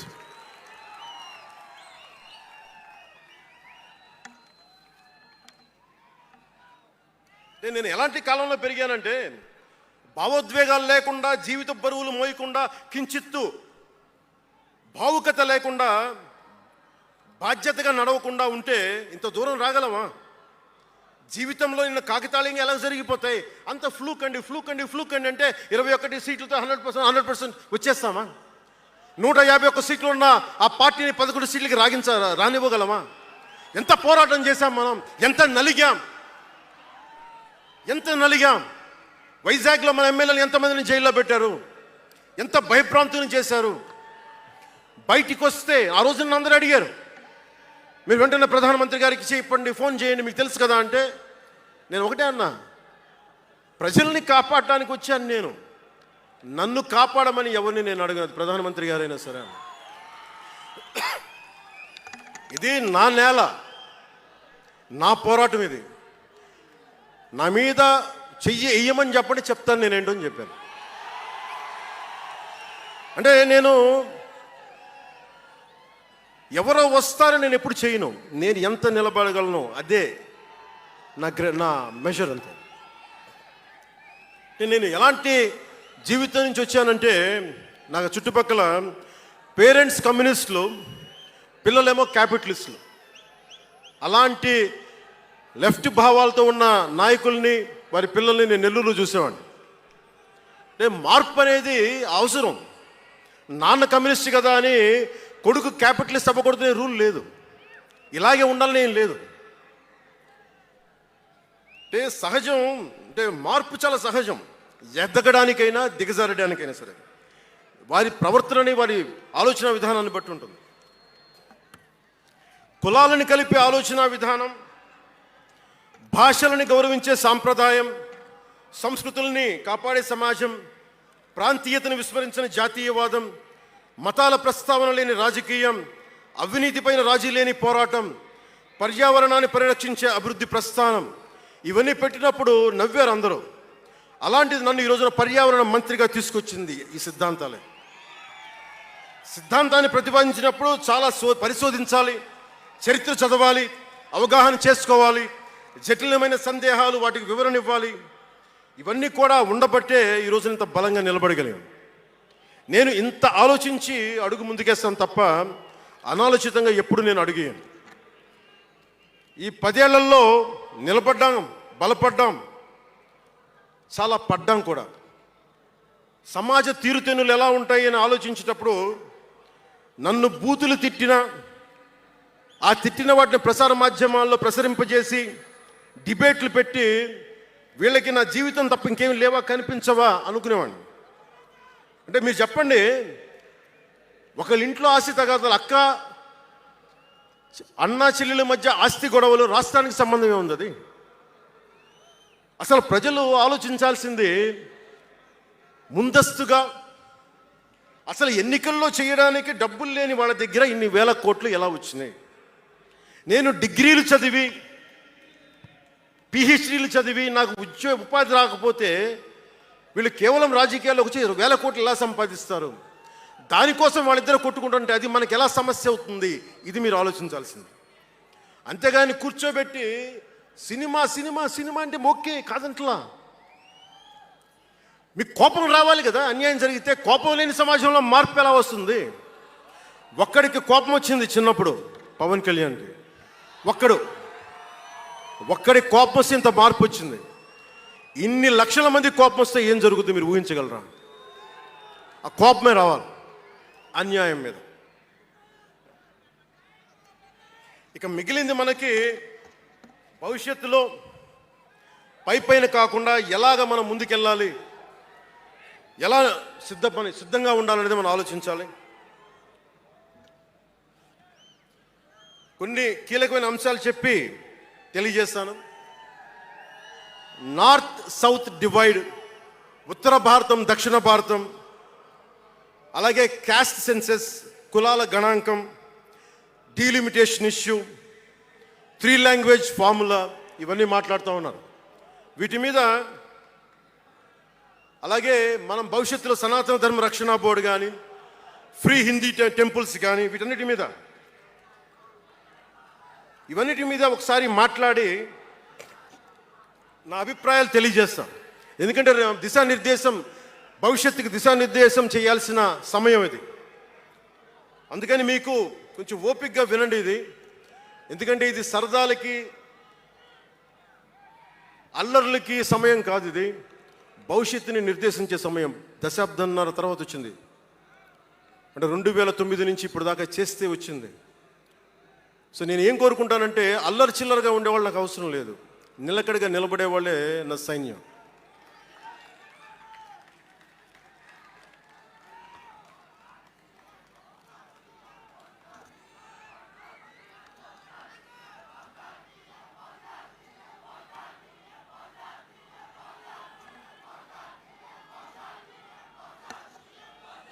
నేను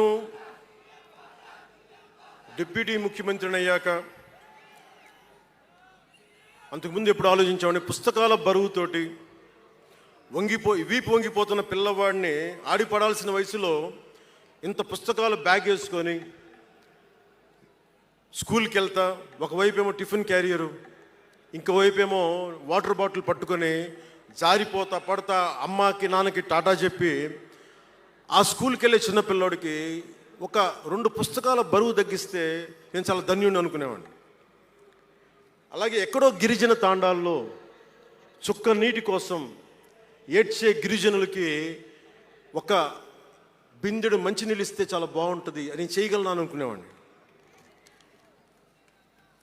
డోలీ మూతలతోటి రహదారులు లేని కొండ ప్రాంతాల్లో కేవలం 100 మంది నివసించే గిరిజన తాండాలకి ఒక చిన్న రోడ్డు వేయించగలమా అనుకునేవాడిని. కానీ ఈ రోజున మీ అందరి దయ, జన సైనికులు, వీర మహిళల పట్టుదల, ఈ రోజున మనం దాదాపు 4000 పైచిలకు కిలోమీటర్లు రోడ్డును వేయించగలిగాం. వాళ్ళు 2000 వేయించారు 5 సంవత్సరాల్లో, మనం 2500 కోట్ల పైగా ఖర్చు పెట్టినట్టున్నాం. ఇవన్నీ ఎందుకు చెప్తున్నానంటే, ఒకవేళ మనం అనుకుంటే ఎంత చేయగలమని అంటానికి.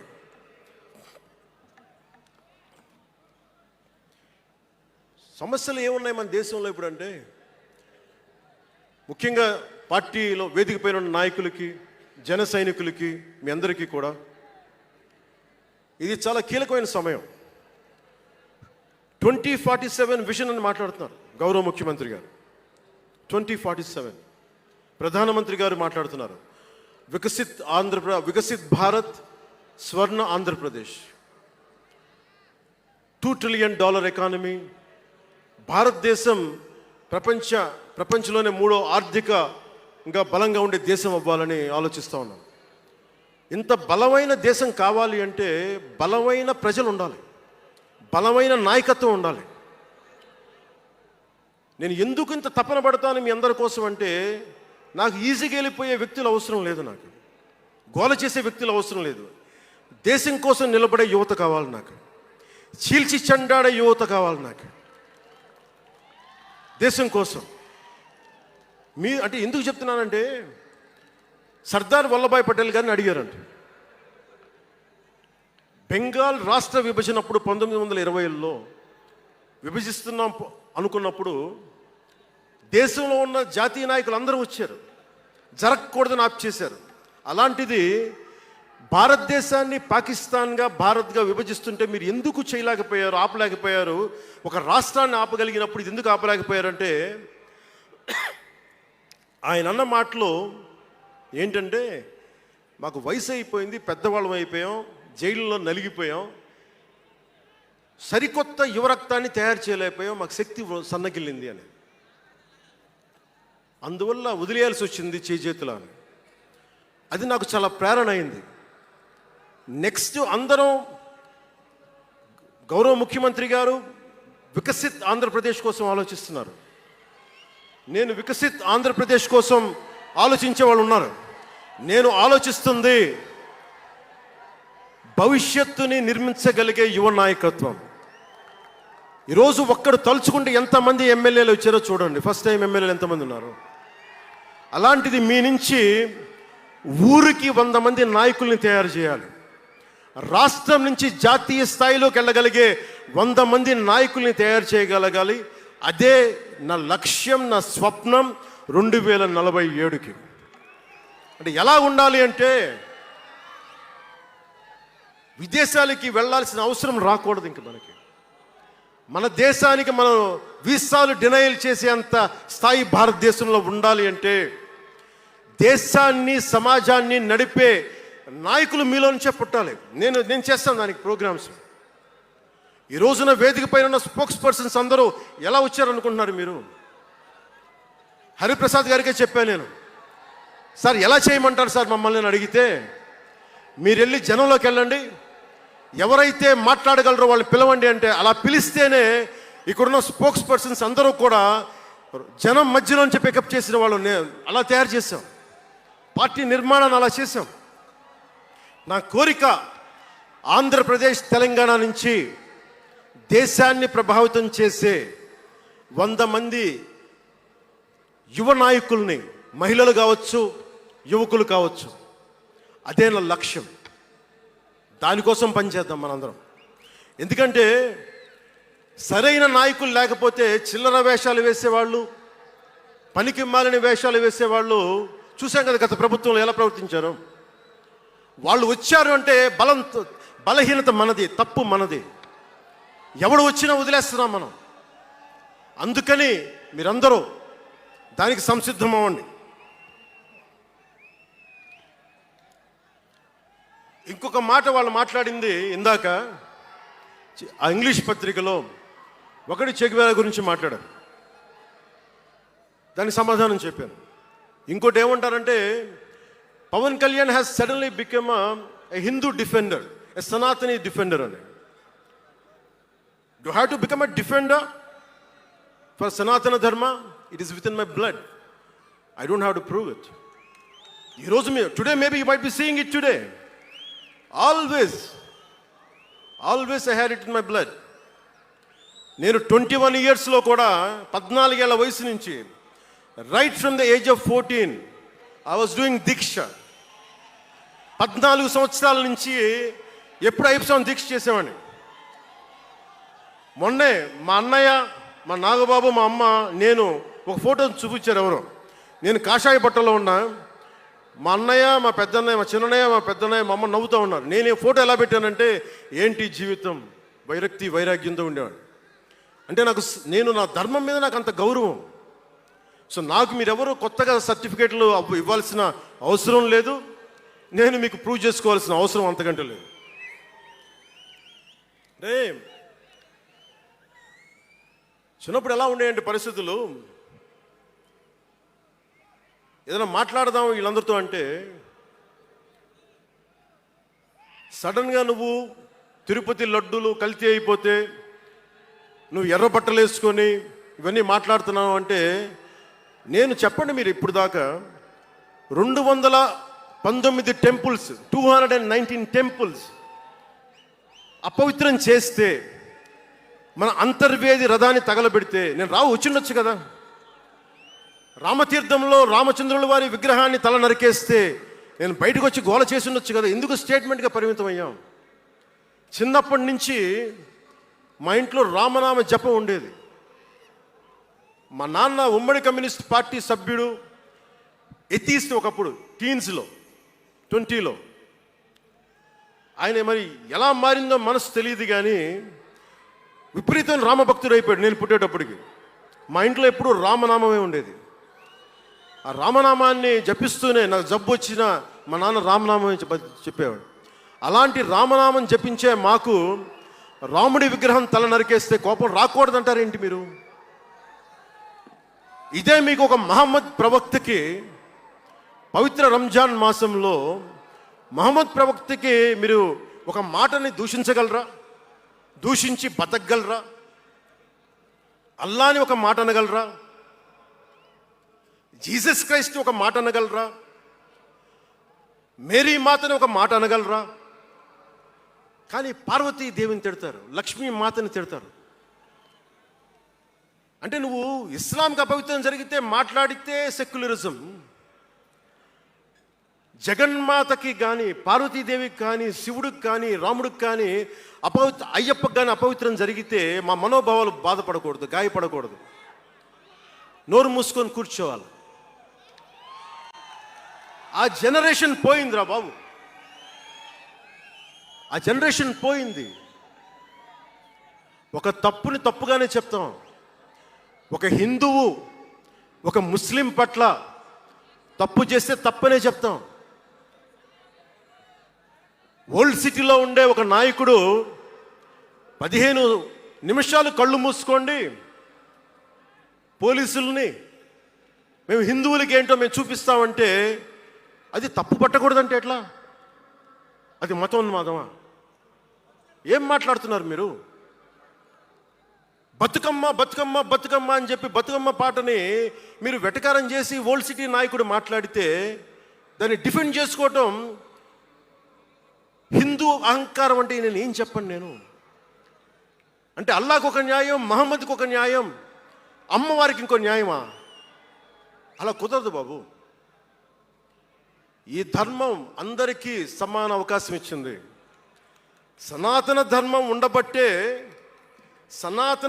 ఉండబట్టే విజయనగర రాజులు మస్జిద్ కట్టించారు. సనాతన ధర్మం కాబట్టే బంగ్లాదేశ్ని హిందువుల రక్తంతో తడిపి బంగ్లాదేశ్కి విముక్తి కలిగించాం. ఈ చరిత్ర తెలుసుకుంటే కదా. దేశ విభజన జరిగింది. మీరు ఎంతమందికి తెలుసు దేశ విభజన కష్టాలు? మీరు సినిమాలు నడుస్తారు, అక్కడ తాగిపోయారు మీరు. నేను అక్కడ తాగలా. నేను అమితాబ్కి ఫ్యాన్ని, నేను చిరంజీవి గారికి ఫ్యాన్ని, కానీ దేశానికి అంతకంటే పెద్ద ఫ్యాన్ నేను. అంటే మీరు మనందరికీ బాబాసాహెబ్ అంబేద్కర్ గారి గురించి తెలుసు. First law minister of Bharat. ఎక్కడికి వెళ్ళినా ఆయనకి 100 అడుగులో, ఏ తెలంగాణకి వెళ్ళినా ఆంధ్రాకి వెళ్ళినా 100 అడుగులో ఇంకా పైన విగ్రహం పెట్టి మనం ఆరాధిస్తాం. మీకు ఎవరికైనా తెలుసా? అంటే సనాతన ధర్మాన్ని తిడతా ఉంటారు. మీకు ఎవరికైనా తెలుసా? పాకిస్తాన్ ఫస్ట్ లా మినిస్టర్ దళిత కమ్యూనిటీకి చెందిన జోగేంద్రనాథ్ మండల్. ఆయన పేరు ఎప్పుడైనా విన్నారా? ఎంతమంది వినుంటారు? ఆయన ఏ పరిస్థితిలో చచ్చిపోయారో తెలుసా? ఆయన నేను భారతదేశాన్ని నమ్మను, పాకిస్తాన్ని నమ్ముతాను అంటే అంబేద్కర్ గారితో సహా చాలామంది వద్దని చెప్పినా కానీ ఆయన పాకిస్తాన్కి వెళ్ళిపోయి దాన్ని బంగ్లాదేశ్లో చాలా హిందూ జిల్లాలు కలిపేసి ఆయన దళిత కులాల నుంచి వచ్చిన వ్యక్తి. అందరూ ఆయన మాటలు నమ్మి ఆయన సమాజం హిందువులందరూ ఉండిపోతే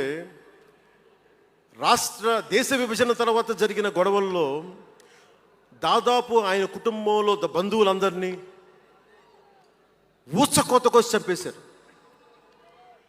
పాకిస్తాన్ లా మినిస్టర్గా వెళ్ళిన వ్యక్తి భారతదేశానికి తిరిగి కాందీసుకుడుగా వచ్చి చనిపోయారు ఆయన. అంటే ఏం చెప్తున్నది ఇది? 10-12% ఉండే హిందువులు పాకిస్తాన్లో, 10-12% ఉండే హిందువులు ఉండే పాకిస్తాన్లో, బలూచిస్తాన్లో అంతమంది ఉండే హిందువులు ఈ రోజున 1%-2% పడిపోయారు. బంగ్లాదేశ్ గొడవల నుంచి హిందువులు పారిపోతున్నారు. మన దేశంలో అలా జరిగిందా? ఎంత మర్యాద ఇస్తాం ఇస్లాంకి? నా దగ్గర ఉండే వ్యక్తులను అడగండి, ఇస్లాం పాటించే నా దగ్గర ఉండే నా సన్నిహితులను అడగండి. ఇది పవన్ కళ్యాణ్ గొప్పతనం కాదు, సనాతన ధర్మం నాకు నేర్పింది ఇది. నువ్వు రాముణ్ణి ఆరాధించు, అల్లాని గౌరవించు, అల్లాని ద్వేషించమని మాకు సనాతన ధర్మం చెప్పలా. ఇది చెప్పాలి, అర్థం చేసుకోవాలి. ఇది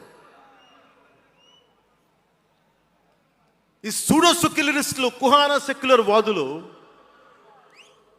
నేను ఒకసారి వైజాగ్లో 19లో ఒక సీనియర్ నాయకుల్ని అడిగాను. నేనేమడిగానంటే, secularism, what is the true meaning of secularism అని. అలా మాట వచ్చి నేనేమడిగానంటే, మీరు ఒక హిందువు తప్పు చేస్తే ఖండించండి, ఒక ముస్లిం పట్ల ద్రోహం చేస్తే ఖండించండి, శిక్షించండి. అలాగే ఒక ముస్లిం ఒక హిందువుల్ని ద్వేషించినా దాడి చేసినా శిక్షించండి. ఇద్దరికి శిక్ష ఒకటే. అలా కాకుండా వీళ్ళనంటే ఓట్లు పోతాయి, వీళ్ళంటే ఓట్లు పోవని ఓట్లు రాజకీయం చేస్తేనే కదా ఈ రోజున ఇంత హైందవం భగవాన్ ఎందుకు ఉంది అంటే దీనివల్లే. Because of pseudo secularist.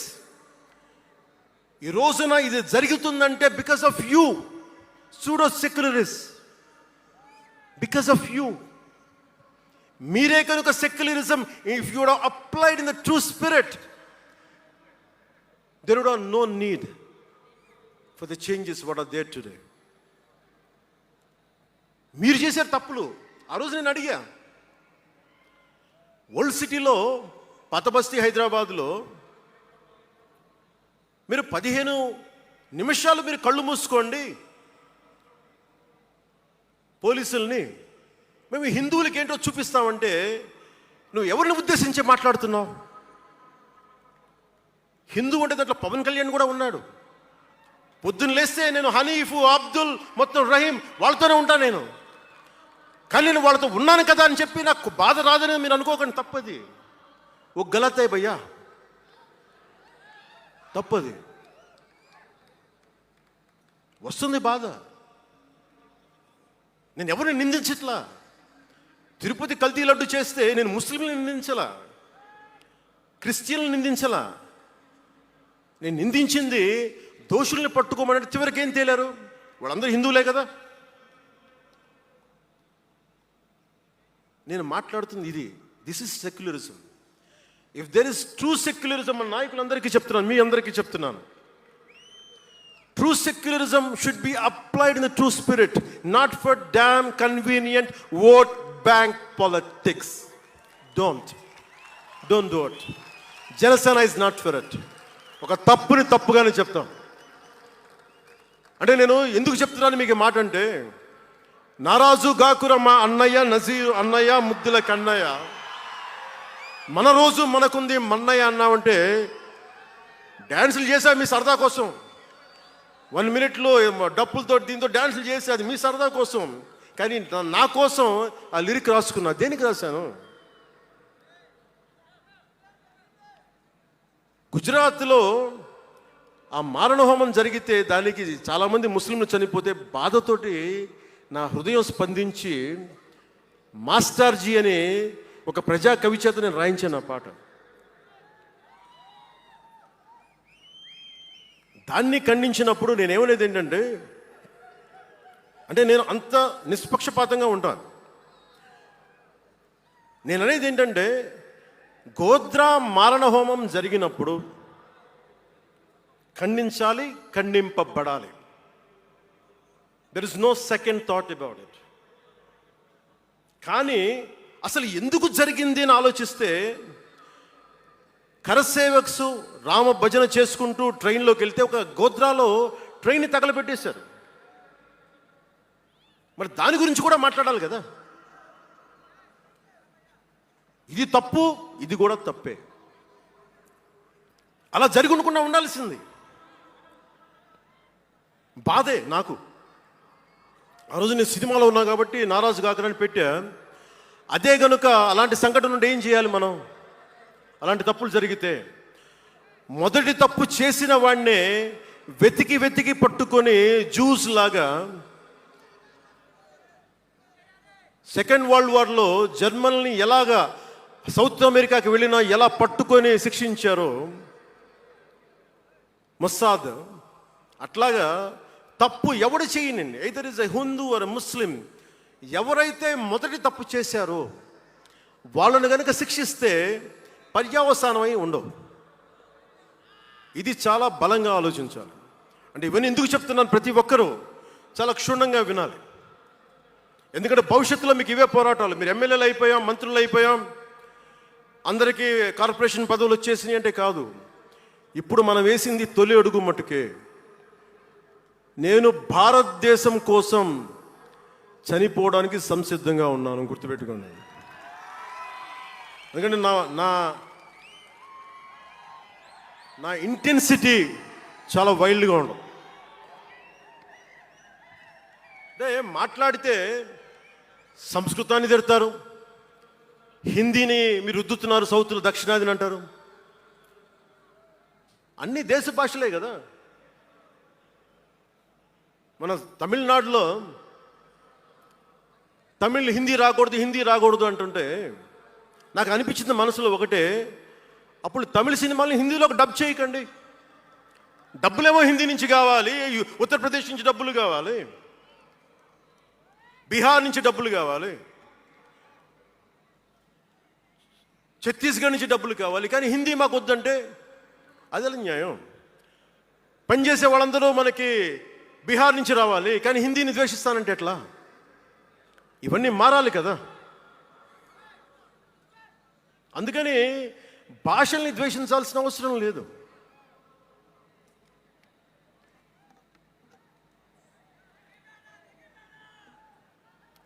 అంటే మనం ముఖ్యంగా హిందువులందరికీ నేను చెప్తా ఉన్నాను, మీరు ముస్లింలను చూసి మీరు నేర్చుకోండి. పవిత్ర రంజాన్ మాసంలో ఉపవాస దీక్ష వహిస్తున్న నా ముస్లిం సోదరులందరికీ నా హృదయపూర్వక రంజాన్ శుభాకాంక్షలు. సంస్కృతాన్ని తిడతారు, గుళ్ళల్లో సంస్కృతాలు మంత్రాలు చదవకూడదు అంటారు. ముస్లిమ్స్ ఆ మాట అంటున్నారా? అరబిక్లోనే కదా, ఇద్దరు హిందూ ముస్లిం, ఐదరు ఆంధ్రప్రదేశ్లో ముస్లిం కావచ్చు, తెలంగాణలో ఉన్న ముస్లిం కావచ్చు, తమిళనాడులో ఉన్న ముస్లిం కావచ్చు, అరబిక్లోనే కదా మంత్రాలు చదువుతారు, ప్రార్థిస్తారు. హిందూ ధర్మంలో సంస్కృతంలో చేస్తారు. దానికి ఏంటి సమస్య? తమిళంలో చదవాలా, తెలుగులో చదవాలా, కన్నడంలో చదవాలా? ఆ విధి విధానాలు ఉన్నాయి, వదిలేసేయండి వాటిని. వాటి జోలికి వెళ్ళకుండా కష్టాలని వాటిని పట్టించుకోండి.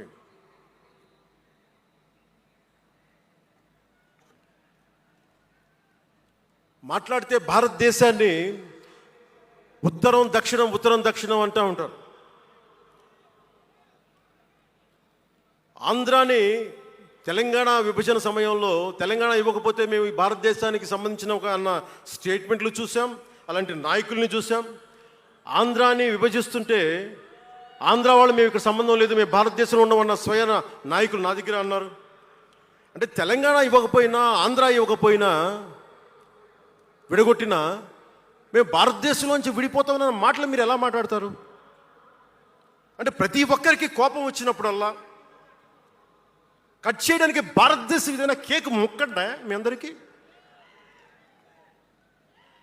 కట్ చేయడానికి, భారతదేశ సమగ్రతని విధ్వంసం చేయడానికి ఒక్కడు ఉంటే నాలాంటి వాళ్ళు 10 కోట్ల మంది బయటకు వస్తారు. తస్మాత్ జాగ్రత్త.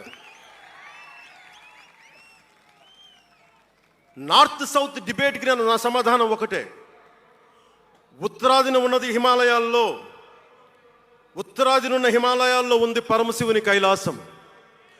దక్షిణాదిన ఆయన కుమారుడు కుమారస్వామి మురుగన్ నివాసం. ఈ దేశాన్ని విడగొట్టే ధైర్యం, సాహసం ఎవ్వడికి ఉందని నేను అనుకోను. ఆ భయం నాకు లేదు. వారు ఎంచుకున్న ప్రదేశం ఈ భారతదేశం. అలాంటి దేశాన్ని విడగొట్టాలి అనుకుంటే ఒకసారి ఆలోచించి మాట్లాడండి. భాష వేరు, భావం వేరు. మీరు బయటవారు, మేము లోపల వారం. మీరు ఉత్తరాది వాళ్ళు తెల్లగా ఉంటారు, మేము దక్షిణాది వాళ్ళు నల్లగా ఉంటామంటే మా ఇంట్లోనే ఒకళ్ళు, మా అన్నయ్య 6 అడుగులు 2 అంగుళాలు 3 అంగుళాలు, నేనేమో 5 అడుగులు 9-10 అంగుళాలు నేను. మా బంధువుల్లో అన్ని రకాల వాళ్ళు ఉంటాం. కొంతమంది నల్లగా ఉంటాం, కొంతమంది తెల్లగా ఉంటాం. ఏం చెప్తాం దీనికి? అర్థం లేని మాటలేంటి ఇవన్నీ? ఇలాంటి మాటలతోటి దేశాన్ని విచ్ఛిన్నం చేయకండి. రాజకీయ వైరుధ్యాలు వేరు, ఆ వైరుధ్యాలు ఉండడం సహజం. వైరుధ్యాలు ఉన్నాయి అని నెపం మీద దేశాన్ని ముక్కలు చేయకండి. దక్షిణాదినున్న సెంగోల్, ఉత్తరాదినున్న ఢిల్లీ పార్లమెంట్లో ఉంది. ఒకవేళ వైరుధ్యం వస్తే వేర్పాటువాదం విడిపోమని కాదు, అది కాదు, కలిసి పరిష్కారం వెతకమని. డీలిమిటేషన్ ఉంది ఈ రోజున. డీలిమిటేషన్ జరిగితే పార్లమెంట్ సీట్లు దక్షిణాదికి తగ్గిపోతాయి అంటే అసలు తగ్గుతాయా లేదని డిస్కషన్ పెట్టండి. దానికి నేను రూపీ సింబల్ మార్చేస్తాను, నా భాషలో పెడతానంటే అప్పుడు మేము తెలుగులో కూడా పెట్టాలి. దానికి కన్నడ వాళ్ళు కన్నడలో పెట్టాలి, గుజరాతీ వాళ్ళు గుజరాతీలో పెట్టాలి, మహారాష్ట్ర వాళ్ళు మహారాష్ట్రలో పెట్టాలి. దేనికైనా ఒక వివేకం, ఆలోచన ఉండద్దా?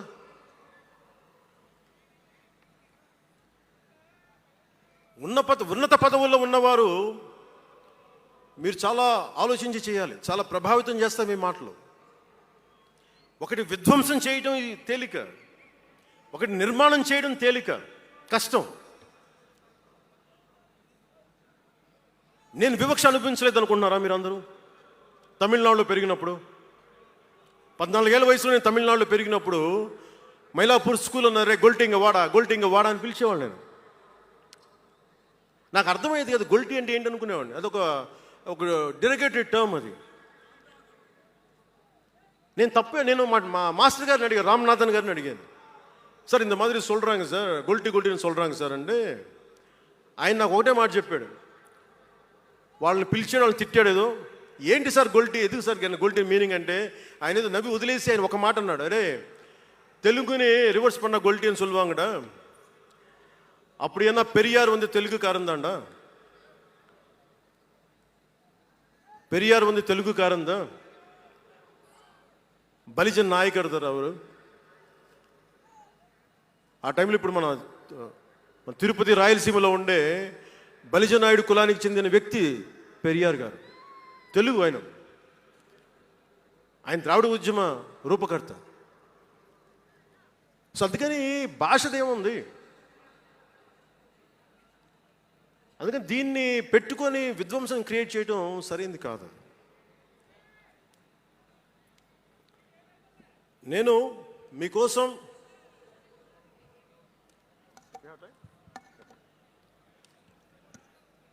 జన సైనికులకి, వీర మహిళలకు, నాయకులకు, అండగా ఉన్న శ్రేయోభిలాషులకు, ఆదరించిన ప్రజలకు, నమ్మి నిలబడ్డ సహచరులకు ఒకటే చెప్పదలుచుకున్నాను, మీరే నా బంధం, మీరే నా అనుబంధం, మీరే ఈ జనసేనానికి రక్త సంబంధం.